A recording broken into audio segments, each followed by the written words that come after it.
Bonjour tout le monde, pour cette troisième capsule tournée en collaboration avec Meubles2Go, ici dans leur boutique du Myland, on a décidé de parler de rénovation.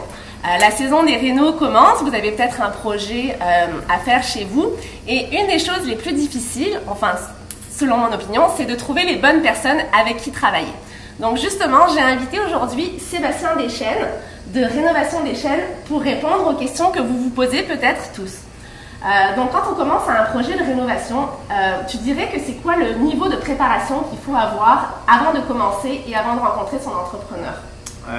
Donc tout d'abord, merci Stéphanie de m'inviter. Je pense que meilleure sera la préparation, meilleur le projet, le résultat va être. Quand je rencontre un client, je sais que c'est le rêve du client. Ça fait souvent plusieurs mois ou plusieurs semaines qu'il pense à son projet. Des fois, il a fait un voyage sur la côte Est, puis là, il a vu des maisons bien décorées, puis là, ça le faisait vibrer. S'il partage ça avec moi, je veux savoir vraiment qu'est-ce qu'il veut, puis dans quelle direction on veut qu'on aille.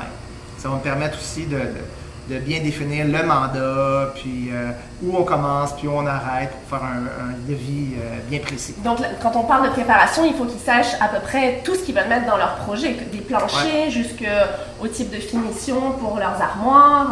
Ça t'aide beaucoup de savoir globalement ce qu'ils veulent avoir. Oui, absolument. Puis des fois, même je suggère aux clients, après une première rencontre, quand il ne sait pas vraiment exactement qu'est-ce qu'il veut, je suggère d'aller poursuivre sa recherche sur, par exemple, le lien house.com.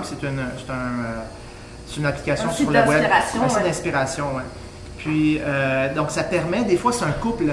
Puis, des fois, il y a deux idées qui sont différentes. Donc, ça permet au couple de travailler ensemble, de prendre une soirée ou un week-end, de regarder des images. C'est en vrac, les images sont séparées par catégorie. Donc, ils regardent les images, sont capables à deux d'identifier exactement qu'est-ce qu'ils veulent, puis de se bâtir vraiment un projet commun. Puis là, à trois, on est capable de faire grandir ça.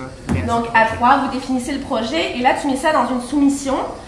Jusqu'à quel niveau de détail tu vas dans ta soumission pour qu'il n'y ait pas de surprise, pas d'extra? Comment vous travaillez, vous? Nos soumissions sont très détaillées. Nos soumissions, là, ils sont tapés, ils ont à peu près 4-5 pages. Si c'est une salle de bain ou une cuisine, des fois c'est un petit peu plus court, mais c'est très détaillé. On met tout. La plupart du temps, c'est des projets où tout est inclus. On détermine si, par exemple, le client veut un plancher chauffant ou non. Ça pourrait être une extra. Mais normalement, là, dans un projet, tout est inclus. Les surprises, on essaie qu'il n'y en ait pas. OK. Mais vous pouvez aussi travailler à l'heure. Si jamais le client, c'est un petit projet, tu peux aussi intervenir à l'heure. Oui, lorsque c'est un très petit projet, on peut faire à l'heure. Maintenant, la structure de la facturation ou de type de projet qu'on peut faire avec un client, ça peut être trois choses. On peut facturer seulement à l'heure. On peut facturer à l'heure avec un coûtant qui est majoré d'un pourcentage d'administration de profit. Donc, je vous charge 30 $ de l'heure, mais je prends 10 ou 15 % de marge sur les achats, etc. Ou un prix forfaitaire, un prix fixe. Évidemment, c'est mieux un prix forfaitaire quand on a des gros projets de rénovation. Absolument, parce que toute la responsabilité repose sur l'entrepreneur. Tout le stress, c'est l'entrepreneur qui prend le risque.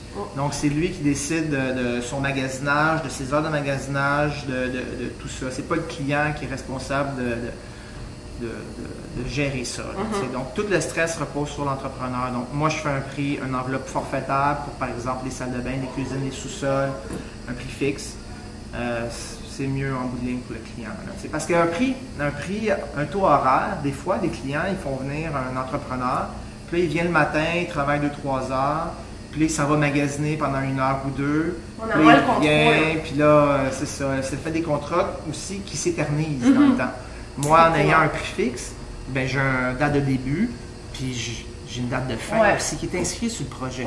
Donc, je dois respecter ça. Il y a aussi les paiements qui sont déjà prédéterminés.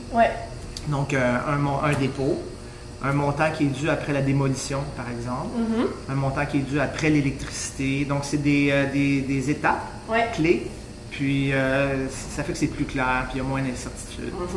Moi, pour avoir fait souvent des rénovations chez moi, donc j'ai eu plusieurs soumissions, c'est ce qu'on recommande de faire, plusieurs soumissions pour avoir différents prix. Et j'arrivais à des soumissions avec des prix très différents. Et là, je me dis, comment est-ce que je choisis? Quel entrepreneur je choisis? Je lui ai expliqué les mêmes choses.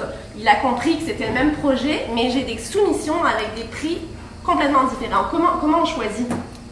Ouais, faut faire attention. C'est vrai que c'est pas le fun comme situation. L'idéal vraiment, c'est que chaque entrepreneur donne le prix sur le même mandat, là. Oui. Si les prix sont vraiment différents, moi j'irais vraiment pour le feeling, question de feeling.